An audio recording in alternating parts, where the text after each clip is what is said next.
Hello everybody, this is Guineith speaking here from the wonderful land of Oz. Now, oh my gosh, what has been happening in my life lately? Oh, I've been such a busy girl. Okay, I know I haven't posted YouTube videos in a while, but the the whole thing about the T-boning was actually thrown out because Victoria Police were in the wrong, and I had dash cam footage, and try as they might, they couldn't argue that I actually had indicated to turn to the right, or doing a or before doing a right-hand turn, and that the 18-wheeler tried to overtake me, A, on a double line, B, at night, C, on a railway crossing, and D, on an intersection. Yeah, as far as I know, they've only charged the driver with overtaking on a double line, and he's still out driving 18-wheeler missiles somewhere out there in the universe. Shame on you, Victoria Police. Oh, and I was out driving with being a passenger with a friend the other day, heading into Bendigo, and I noticed something. You know what I noticed? I noticed that in the middle of the road, you know the cat's eye reflectors, they've started replacing all the white reflectors with amber reflectors. How's that? That makes it harder the next time somebody wants to prove that they'd indicated to turn to the right, doesn't it? You sneaky scumbags, Victoria Police. You don't think we don't see what a bunch of hypocritical no-hopers you are? Hmm? You don't go out and arrest some pedophiles and then I might have some respect for you again. Me and everybody else that you've been screwing all these years. Although in my case it hasn't been actually literally screwing, it's just been metaphorical. But it's been just as bad anyway. Yeah, so that's a little update there. Wow. Other things. Those of you who have been following my Facebook page will probably be aware that the families department, this is a bit like tag teens sometimes.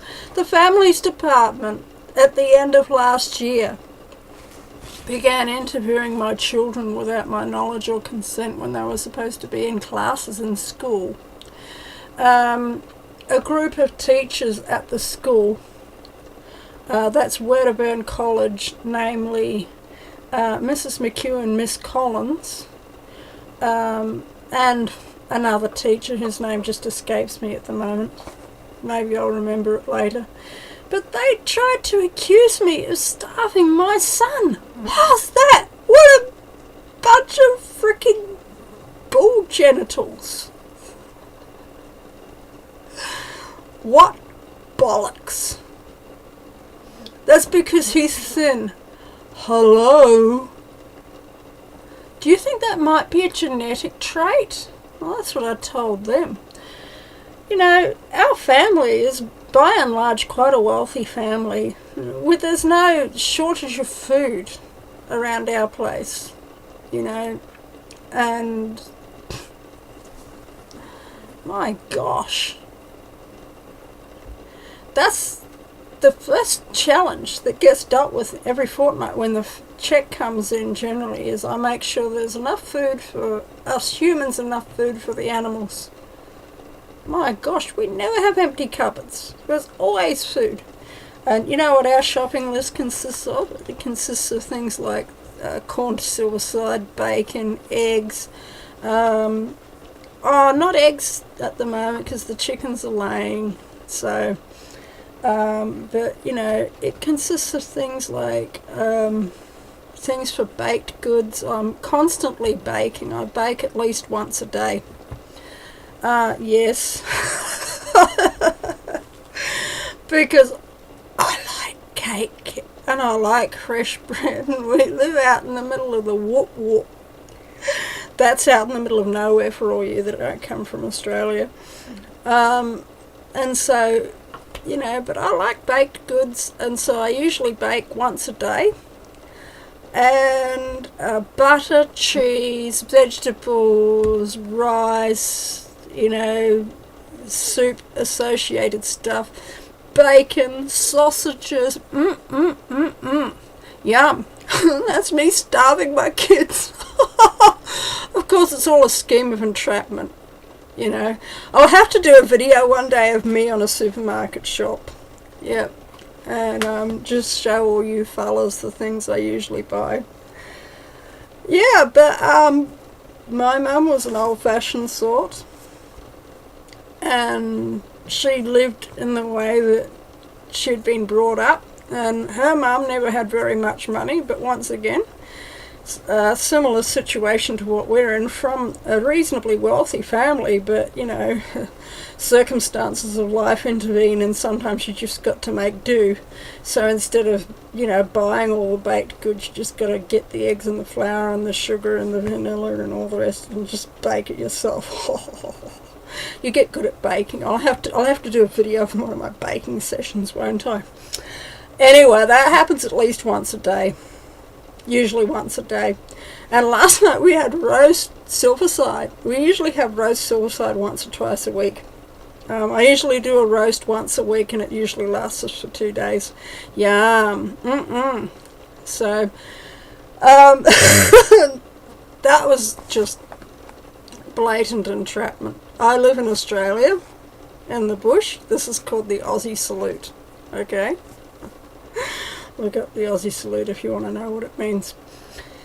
They were trying to entrap my children with the words that they said, by questioning them without my knowledge or consent. And of course we all knew where that was going to go. We all knew that it was going to lead to them contacting me and demanding an interview, which they contacted me, but they didn't get a chance to demand an interview because I said I wasn't interested and hung up on them. That's what you should do if people like the Families Department contact you, because something, they're hostile to you. They don't care about you. They want to destroy you. So you need to hang up on them when they call, and you need to not let them onto your property ever. And you just need to tell them what a bunch of freaking pedophile protectors they are. They should, take the log out of their own eye before they go getting specks of dust out of yours. So, oh yeah, and after that, I, when they kept on persisting on contacting me, I filed an affidavit against them for all the damage that they've done to our families. This is not a new thing. We've been through 17 years of this. And my kids have grown up to be really beaut kids. My older boy is now 17. My younger boy is going to be 15 in a week. And you know what? Younger boy has an IQ of about 135, older boy has an IQ of about 145, and I've got an IQ of about 125. My kids are way smarter than I am. It's absolutely amazing. They're fit, they're strong. My younger boy is constantly wanting to go doing athletic training, riding his BMX bike around. The older boy's love is horse riding. He has a girlfriend who's in the pony club, and he goes out for horse rides with her full on. These are good kids, and I've believed in raising them, although, sometimes we've been financially challenged. As much as we could have, tried to raise them with as much prosperity as we could. So we've always had horses. And to cut a long story short, I'm now homeschooling my boys again. And my older boy, sorry, he's doing his year 11 and year 12 at a different school because he wants to go to college, and I'm in favour of that if he wants to do that. And my younger boy is being homeschooled, and you know, he's doing very well at that too. And it's you know, you don't have to put up with this bullshit. If you stand up to these people, especially the child protection types, especially the corrupt police, you can win. Okay? They are absolutely in the wrong, and they have lost the moral high ground. Okay? Anyway, that's a bit of an update of what's been going on in our lives. I'm almost out of time here, so, but I should be doing videos a bit more often these days, because I've you know, been able to get a hold of a bit more bandwidth on my internet provider, which is jolly good. And so yeah, that's what's been restricting me from putting up more videos before. Oh yeah, YouTube's demonetized my account. Oh gosh, fancy that. I wonder why that is. Apparently they've been doing it to a lot of people. So I am going to be posting this video and other videos on another service provider as well. So if you, I'll keep you posted on when that happens. And until then, share this video by hand. Go out and share it on Facebook. I'll be sharing it on Facebook too. That's probably where a lot of you fellas will be watching it. And share it on all your other social media accounts. Like it, subscribe, please. Then YouTube might give me my monetization back. Not that they ever gave me a red cent from it. Huh. But anyway, there we go. God bless you all. You have a lovely afternoon, and I'll see you later.